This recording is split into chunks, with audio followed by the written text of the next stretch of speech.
if you did not tell that you are founder of Toast Events or MD of Toast Events and that you do this and you removed all of that and you just kept posting the content you did, you are actually the OG Ori if you think about it. It's very strange that a lot of people are actually telling me the same Yeah? thing. Yeah, you're as good as your last innings. So it's like cricket. And why is the date going? That's a good one. Banger. Your execution has to be top class because these are global brands. They have great brand guidelines, and if your execution is not top class, True. yeah, we went to Mr. Bachchan and we made Mr. Bachchan do a brand presentation. And everyone thought that I'm gone mad. And I said, no, because I am convinced about the idea. You first need to be convinced about the idea before you can even take the idea to someone. We pitched in, we won the pitch hands down. We were pitching against 7 agencies at that time. And then it was all about sitting in front of Mr. Bachchan and telling him to do this.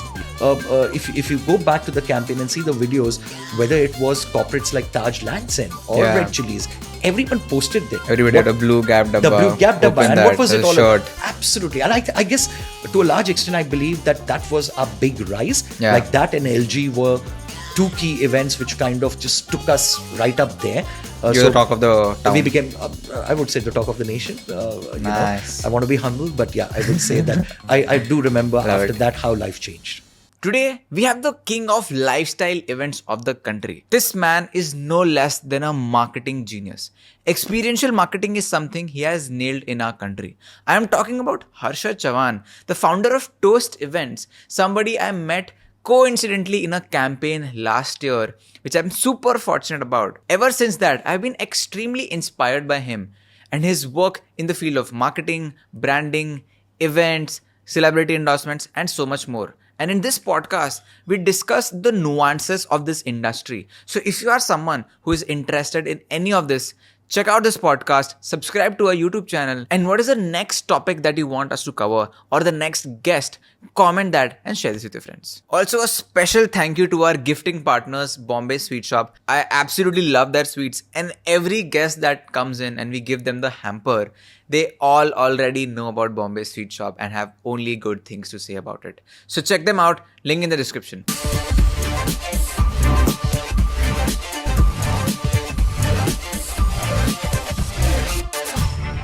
I remember when I met you, the first time also you told me that you wanted to retire by 50 or something. Then I read somewhere in an article that you wanted to retire by 45. Yeah. So why is the date going ahead? Yeah. And why is the date going ahead? That's a good one. Banger. I have like full sequence. 16 to 19 is the I think it was 96 chasing to, phase. Yeah, 93 to 96. Yeah, 16 to 19 when I was 17 to... Yeah, that's when you met Nisha. When I met Nisha. That's Correct. And then you were, the chase period was like 2-3 years. Then you got married at 21. Indian Express happened. Indian Express happened, and that's when she was my boss. Correct. You gave interview to her, na? Yeah, I gave my interview to her. Yeah. Then after Indian Express, I think you went to Tata I went to Tata. I was working for Tata Donnelly. for 2.5-3 years.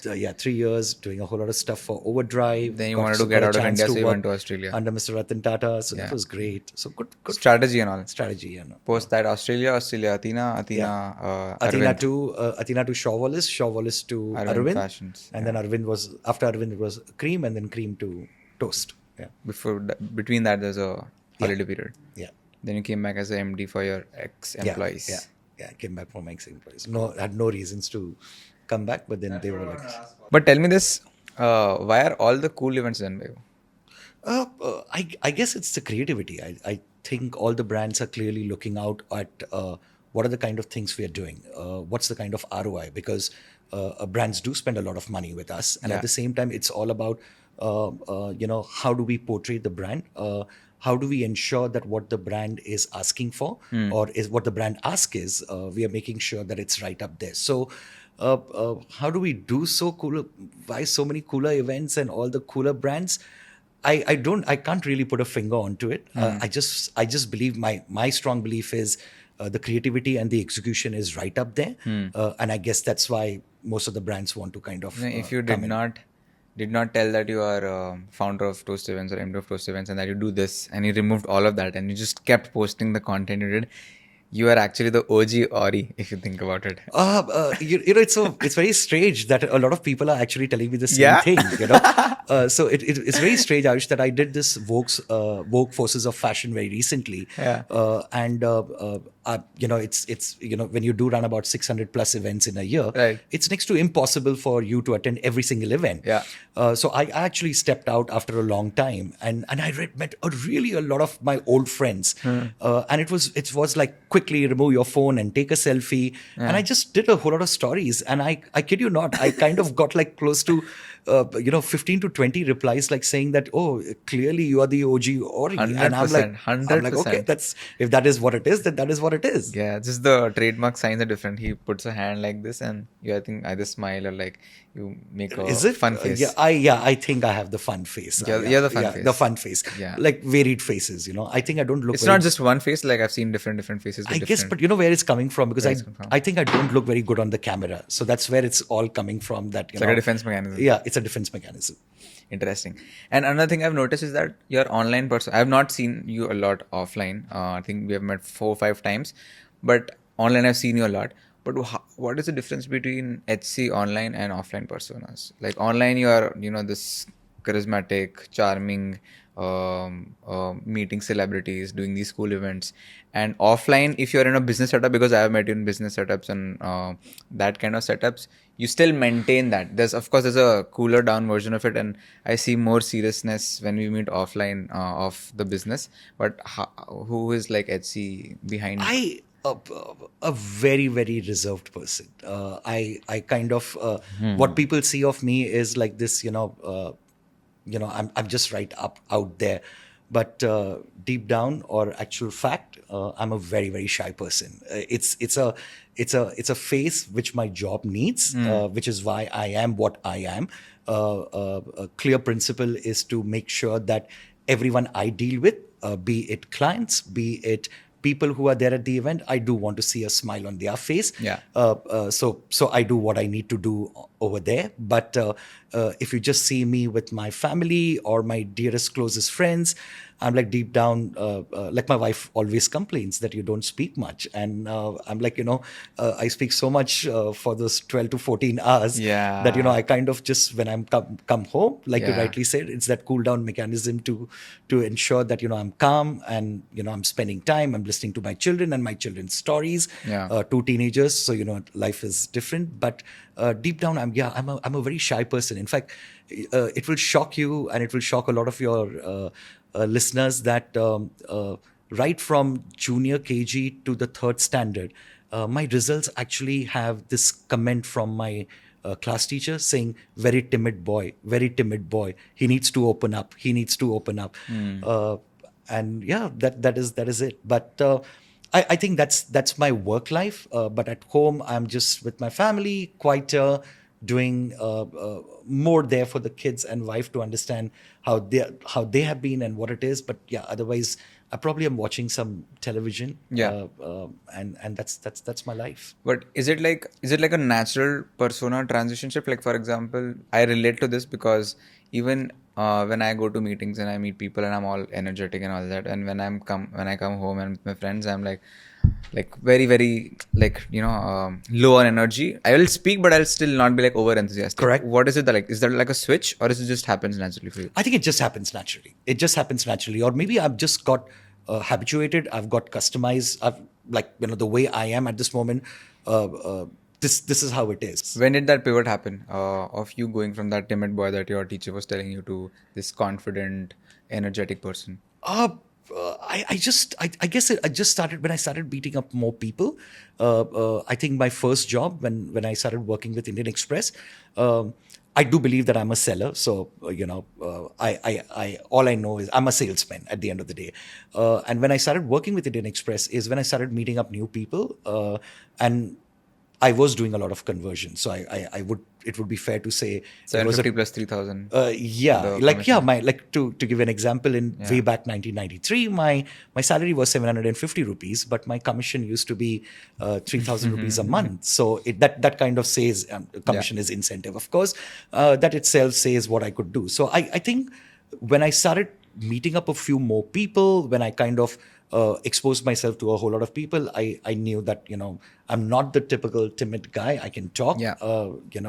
and I guess that's when the transition started happening. But you're a why-based seller, right? Like you're not a pushy seller. You'll see the why behind the product and then you'll sell it. Absolutely. So I'm not the one who will just say push, push, push, push, push. No, Correct. not at that. I probably will.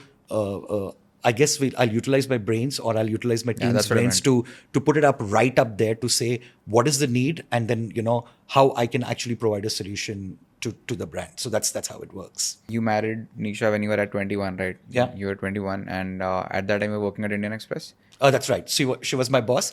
So I joined Indian Express when I was 17. Until 21, I was working at Indian Express. Right.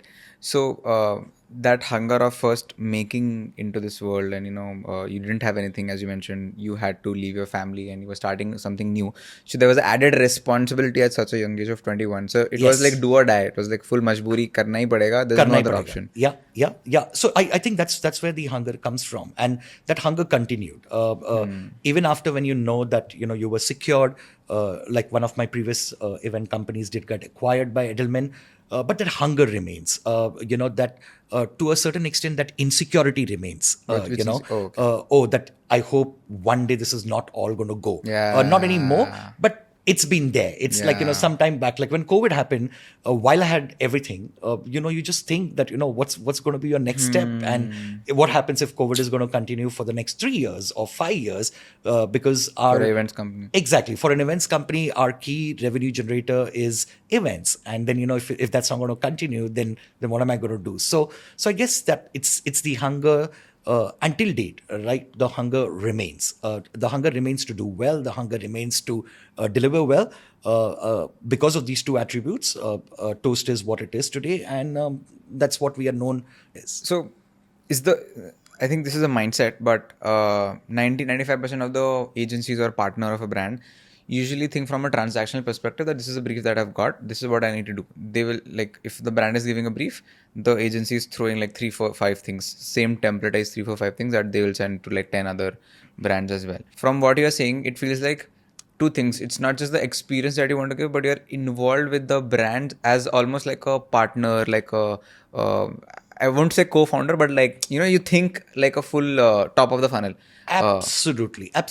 And coming back to the template bit which you talked about. So let me tell you, Ayush, whenever we get a brief, irrespective of the brand working with us from 5 years to 10 years to 12 years, till date, every single presentation is customized, because every brand has a certain need. So we don't have a template saying that, this is it, yahi hoga, yahi karenge, this is what is going to go. No, every single presentation till date, which goes out from the Toast ID, is all customized. Point number one.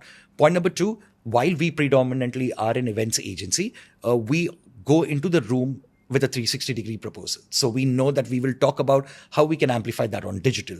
What could be the media talking points? Where should we go? How we should amplify it across the country? And because we have that kind of manpower who come from different walks of life, because we do have people from PR, we have from marketing, we have from strategy, we have from events. I think those experiences are helping us to put that customized proposal forward. And I guess the brands are seeing that. So that works. That's number one. Why do brands repeat us? Clearly is going to be the case of ROI, clearly the case of delivery of what they want, because out of the 300 brands which we currently work with, 200 are international brands. We've actually launched them, and then we've kind of had a growth journey with them. So if you take an example of, say, Spotify, we've worked with Spotify from day one, and then we've literally grown with them. So we understand the brand nuances, we understand the brand guidelines, we understand what is the brand looking for. To give you an example, we know what we are supposed to do the next year for Spotify. So I guess that's also what the brand sees, and the brand is also seeing that with Toast you get a good mix of people who can also give you some ideas on PR, could give you idea on digital, could give you idea on amplification, could give you idea everywhere, and that's what is working for us. Makes sense. But a nuance here is that a lot of people might not understand this, but even for you or Toast to have that leverage to speak to a brand like Spotify, or speak to a brand at that level that they're keeping you involved कि उनके next year में क्या हो रहा है is something commendable, right? Like that's something which Absolutely. 95% of the agencies don't have. They'll be Absolutely. speaking to like random POCs from Yeah. a brand and Yeah. they have Yeah. nothing to do with what's happening in Spotify. Yeah. So how did you climb that ladder? Is that because when they launched you were the POC there and the growth journey there? Absolutely. So when they launched, we were the POC. Consistency, not the typical templated ideas. We treat every event as a new, fresh event. So it's not the regular run-of-the-mill ideas which is going to go to a brand. And I do foresee the brand seeing what we deliver for them, and I guess that's what it is. It's clearly that one reason, and then most important is execution. Your execution has to be top class because these are global brands. They have great brand guidelines, and if your execution is not top class, True. yeah. So I guess Events, I'm sure it's events all is, execution. yeah, you're as good as your last innings. yeah. So it's like cricket, So you're as good as your last event. I've just finished off an event last night, Yeah. and I have an event tomorrow. But again, tomorrow is a fresh day, so I have to go all over, and that's how you start. Right. You mentioned before we start the podcast that people say that you are made by digital. Yeah. So way back, Ayush, I'm talking about 2004. Yeah. I think when I started working for Arvind Brands, this was then Prime Minister Manmohan Singh who had opened up, the influx of international brands to come into the country. Correct. So I was working for Arvind, and my job was to do launch brands in the country. My launch was to kind of service those brands and then open up many stores and so on and so forth. So I actually was the client for most of the event agencies at that time. But all I did was I think Facebook was just there. I think Twitter came in 2007 or 2008. I'm not too sure about the year. But when Facebook was there, I had the habit of putting it out right there, like whatever I used to do, and what was the theory behind the idea of what I was implementing. And a lot of people said, "Are you mad? Why are you giving up your idea?" I used to always say, "Yaar, idea leke jayega, kismat thodi leke jayega, mera brains thodi leke jayega. I'm going to still keep thinking those ideas." And at that time, I was a one-man army because I was working for a brand, and we did that. And I kind of agree that I'm, to a large extent, I'm made by social media. Yeah, because if you can't talk about your work in today's time, then what's the point? So I did exploit Facebook extremely well. There's a strong saying, like last night I heard at the event, it's like, why don't you charge money and start putting up posts? Because if you see, Ayush, I've kind of followed by either the celebrities A-listers. or the A-listers, or I'm followed by the top-notch brands, or I'm followed by all the key people who make a difference, or the influencers or the podcasters like you. And that's what my brands are interested in. So I'm happy the way it is, and this is what it is. So to go back to your question, yes, I do believe that I have exploited social media well. My wife still gets irritated when I have to give that 30 minutes every morning. Like you would have seen today morning, I've put up stories. But while I'm having my morning tea, I'm right up at 8, waking up every day, putting up what happened yesterday, which were the events, what happened. And that's it. It's a process. Yeah, I've seen that. But I love it. You're very consistent with it. I'm very consistent with it. Yeah, I've not got bored of it. Yeah, of course not. I can see that. But a parallel there is that even like if you look at the influencers that came in my timeline, they're also made by digital. Yes. New Ever Digital. And they're all COVID happened. So a lot of international brands came to India again. International funding came to India. Yes. Stock market boomed. All that cycle happened because of that. A lot of creators were created. Correct. And that's the same cycle that I was born in. So like 5 years down the line, people can say ki ye to isse ban gaya. So I don't think it's something to like look down upon or like be pulled down by. It's like right place at the right time and using that opportunity for yeah, I agree. But there are some people who always so while we are so right at it, right, that we're very particular. So when we work for a brand, we are very happy to tag the brand and let the world know that this brand is doing this and this.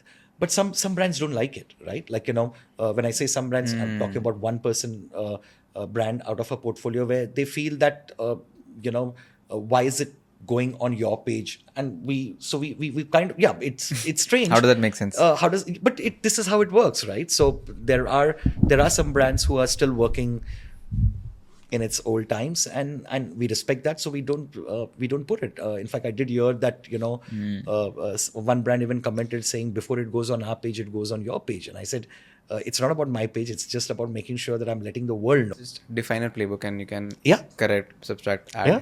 to what I feel our playbook is. It's number one, access to the celebrities that you got via Athena Club or I don't know from where. But I'll just complete, then you can correct Yeah. me. One is the celebrity access through the years of experience of working Yeah. with them at different places, which not a lot of people have. Then combining that with the strategy, creative experience that you have, plus offline events is what you do. And in addition, something which it goes unnoticed because it's so subtle is the online distribution of the offlineness of it. Correct. Like offline, probably 3,000, 4,000, 5,000 people will be there, but how good that event is offline and who is coming, which is the celebrity angle, and then putting it online to the world, as you just mentioned, and getting that earned media, which is free media for a brand which you don't pay for. That's where the real impact comes from. So I think these 3-4 things, when you combine it together, something like this. Completely. I would add a lot of dash of creativity, because creativity is something which I believe has no substitute. So creativity is number one. Yes, I do have access to a whole lot of celebrities, but I think it's also about how you utilize a celebrity. 100%, You can't just get a celebrity and say, okay, this is the product, right? Like I remember way back 2015, 2016. I wish Instagram was as big as it is now, but we for a consumer electronics brand, we got Mr. Bachchan LG. To LG. That's right, and we went to Mr. Bachchan and we made Mr. Bachchan do a brand presentation. And everyone thought that I'm gone mad. And I said, no, because I am convinced about the idea. You first need to be convinced about the idea before you can even take the idea to someone. We pitched in, we won the pitch hands down. We were pitching against 7 agencies at that time. And then it was all about sitting in front of Mr. Bachchan and telling him to do this, I think there was conviction in the idea. And I just had to say a few things to him. And he was like, okay, I'm on, I'll do it. And we did that for 2 years. 2015, we launched the G3. 2016, we launched the G4. Look at the kind of media which we earned. In those days, the news channels were big, like the NDTV and the CNN, IBN, and so on and so forth. And the amount of airtime which they gave us, where did it come from, right? It was the idea, it was the creative narrative which we had, and that's what it is. And then yes, I do have access to celebrities, but it's also about what you do with that celebrity. What do you have? So that's work. And then today, when brands are seeing that, and that's how it's been a growth process, right? Yeah. When they saw that, the brands were like, who is this Harshad, or who is this company who's got Mr. Bachchan to do a brand presentation, because no one has ever been do that. Now, Mr. Bachchan speaking for 22 minutes, the nation is going to listen, and everyone is going to splash that across. So I guess it's a combination of all 4 aspects of what you said, but making sure that every aspect is kind of going into the right bucket the way it needs to go into that bucket. Yeah, of course. I think having access is one thing, but utilizing the access the right way is even Absolutely. more important. Otherwise, the access will go away. Yeah, and also you might have him, but if you can't think of a creative narrative, True. Why did that event got talked about or why it won awards is only because what you did, right? Yeah. So I might have great ideas, like there are brands who have brand ambassadors, but it's all about what you do with that brand ambassador. Right? Like today, we talked about previously about this Jack and Jones, but what we did with the brand ambassador, and then it's my problem, yes, to convince Ranveer to do what I want him to do, but if I am convinced, there are ways where how you can also convince the celebrity. And I guess I do believe that I've reached a stage where we go with proposals to celebrity, and they know if Harshad is thinking, I know like what he's thinking, and it's always been a tick mark. So I don't think so I've ever got rejected on an idea by a celebrity. Yeah. You go to, maybe the brand might, they'll like, no Harshad, it's too much out there, but the celebs have not. they're ready to take the risk. And I guess they also see that there's someone else who's trying to do something different, and it will work for them. Like just see Gap when we launched online, and Dabbawalas. the Dabbawalas, the 2016 campaign, and That was it won brilliant, yeah. Yeah, it won us advertising awards, and I'm like, really, wow, And look at what again, there was Ranveer on for that one, and what we did over there was, but A is the idea, then making sure that the celeb also partakes into that The idea. brand understands it. And the brand understands, imagine a Gap, which is a retail clothing brand, connecting to this whole idea which we had, is that Gap is an iconic brand, and the other icon in Bombay is the Dabbawalas, and we connected those two dots, and then those two dots coming together, and how we created. If you go back to the campaign and see the videos, whether it was corporates like Taj Lanson or Red Chilies, everyone posted that. Everybody had a blue Gap dabba. The blue Gap dabba. Open And that, what was it all shirt. about? Absolutely. And I guess to a large extent, I believe that was a big rise. Yeah. Like that and LG were two key events which kind of just took us right up there. You're the talk of the town. We became, I would say, the talk of the nation. Nice. I want to be humble, but yeah, I would say that I do remember after it. that how life changed. Big Six can't go wrong. Nisha is where the sense of security comes from. 150%. Yes. It's the best. Like, keeps me grounded. Sometimes even if I'm just like a little thoda, yeah. So she'll bring me to ground. Yeah, she's the sense of security, and she's like the truth. So that's the best bit. She'll keep reminding you of that 21-year-old. She'll reminding me of 17-year-old where I didn't even had money, and she's like, from there to here. So she knows like we have everything, but we still the same thing. The basics can't go wrong. We've got great people who help us, but I think giving it back to the society. So she does a lot of that. Of whatever we do, there's a large chunk of our earnings goes back to the society, which I and she refuse to talk about, but just very, very happy. I think that's where our blessings come from.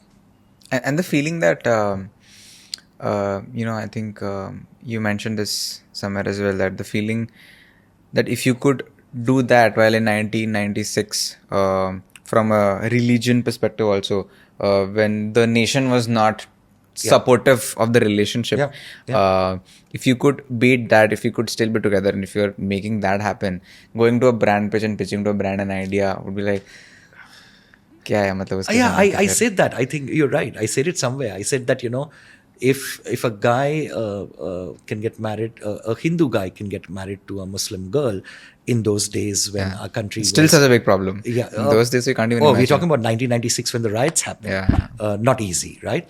And if I could do that with all the problems which came our way, again, not financially secure at that time, if we could do that and we could survive that, then these things are too, as you rightly said, then whether it's a brand pitch or it is a problematic area on an event, easily solvable, easily solved. It's like the saying in Hindi, agar main wo kar lunga, to ye to kar hi lunga. Yeah. So it's there.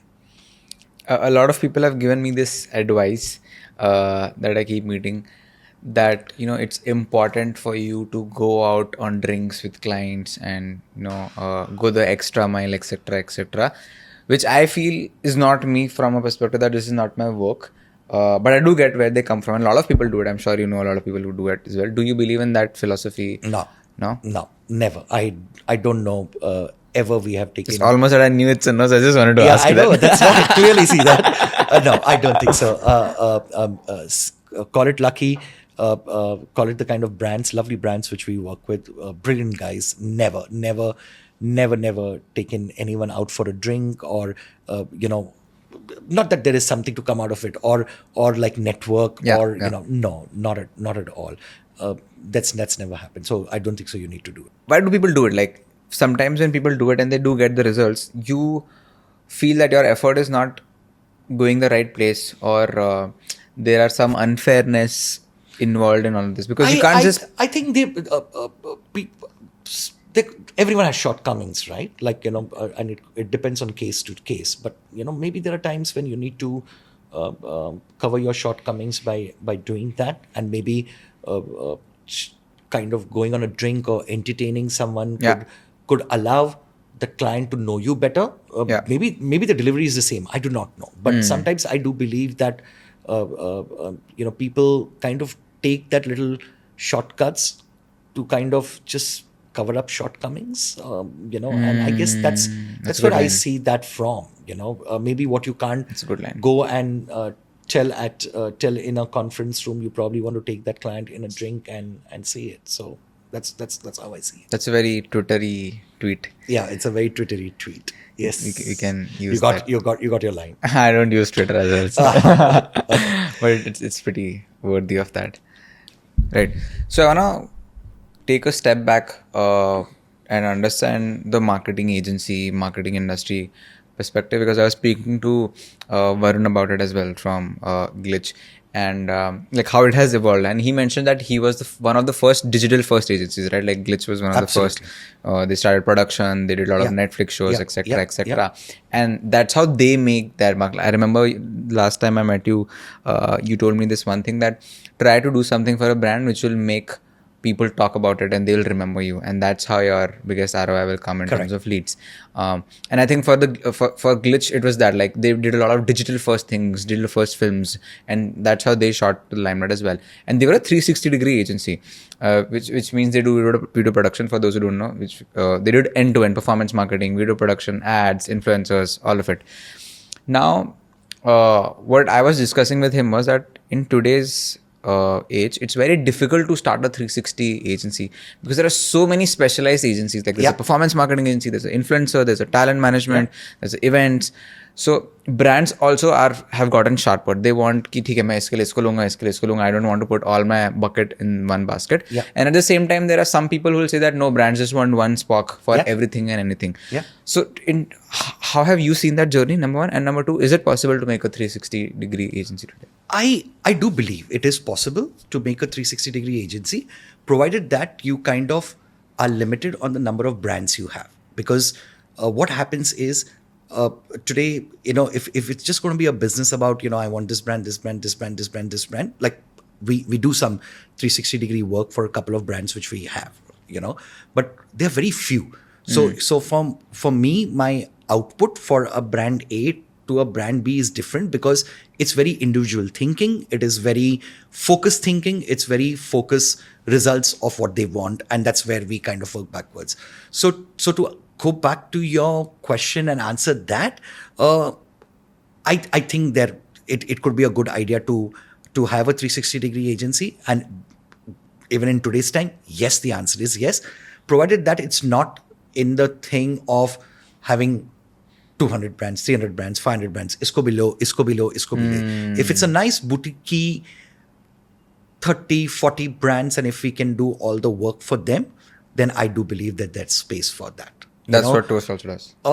Yeah, I won't say we have 30, 40 who we do 360-degree for. We probably would have 10 or 11. But for Toast, it started in the other way, right? Because we've grown with the brands. For example, a brand which we, let's say bestseller, right? We started taking it over when they were 50 crores. And today, whatever, I don't know, I think 2,200, 2,300 crores. Puma as well, right? Puma also, right? But if you take that example, I've grown with the brand. So I understand the nuances of the brand. Add to that, there are a set of people who have come, worked there, and moved on. But I'm still there. So there are with some of the brands, there's this joke that the furniture at their office and Harshad are of the same age, because that's the fact, And when you say experiential marketing, you mean events, because experience comes via offline. Absolutely. But events where I just don't want to think LED screen, 2 panels and come. Events where it's all about the experiences, whether the audience is 10 or whether the audience is 10,000. I want them to say, wow, like what was that? So which is where it's experiential, right? Because I'm changing the narrative. I want to change the narrative of not doing the same run-of-the-mill stage, light, sound events. Like sometimes we are an events company, but we don't do anything which is an event. And people come to us again for that experiential idea, and not because I have to do stage, light, sound. And what are certain non-negotiables of value systems for you? Clearly, first one, no bullshit, no lies. if we have created a we've created an if there like we all can do mistakes, right? Yeah. Just owe up to the mistakes. Mistakes can happen, and we'll back you up. So that's there. Above that is all for the client, all for the brand. That is non-negotiable. So which means tomorrow you have to put monies from your own pocket and deliver what you have committed. Okay, you will do that, and will ensure that. So just clear two non-negotiables, and probably it's worked extremely well for us. Not probably, it's definitely worked extremely well for us. What is your signing thought to a 22-year-old? 2 points. One, hard work has no substitute. And number two, be extremely, extremely clear about your goals. Don't fool yourself. Don't kind of allow time or the situations which you are in to dictate that. Third one, always be ethical. You do wrong to someone, someone will do wrong to you. So I guess my reason of I am here because I've never done a wrong. I get very peaceful sleep in the night. I'm very clear that, you pay me my fees because this is what I work for. But to a 22-year-old, if these are the three things you follow, nothing is going to, never is going to go. And when you say goal, what do you mean? Like, it can be a money goal, it can be any goal. Yeah, for me, it was a money goal, but it can be for you. It can be what you want to see. Maybe, you want to be the biggest person who can influence, a 22-year-old to a 25-year-old. Maybe you have it in you, but I do not know is that if that is your goal, or maybe you will say no, that's not my goal. I want to. For me, it was all about money. So because for me, it was all about I don't want to see days which I've seen. So I was like, whatever it is. Like someone asked me on the other day, would you have done odd jobs? 150%. If today also, if I have to do an odd job, not today, like I'm saying. Like today also, if I have to do an odd job and it's going to pay me well, I will do it. I have no qualms about that. Thank you, Harshad, for doing this. It was a Always, pleasure. it was pleasure. This was long due, and I'm so happy. I've never spoken about my life the way I've spoken. So I just hope that your audiences enjoy this and see some merit in all this. Whenever I speak to you, I feel like should speak for two more. I don't. There's so much more. Maybe the next one. Thank you. There's something that we have to give you. Now what we have to do? This is from my partner's Bombay Sweet Shop. Oh, how sweet. I think you might know of them. I of course know them. Yes. Thank you. Thank you. Incidentally, that's my favorite brand, so I'm very happy. Thank you. Thank you for this. Thank you for being here.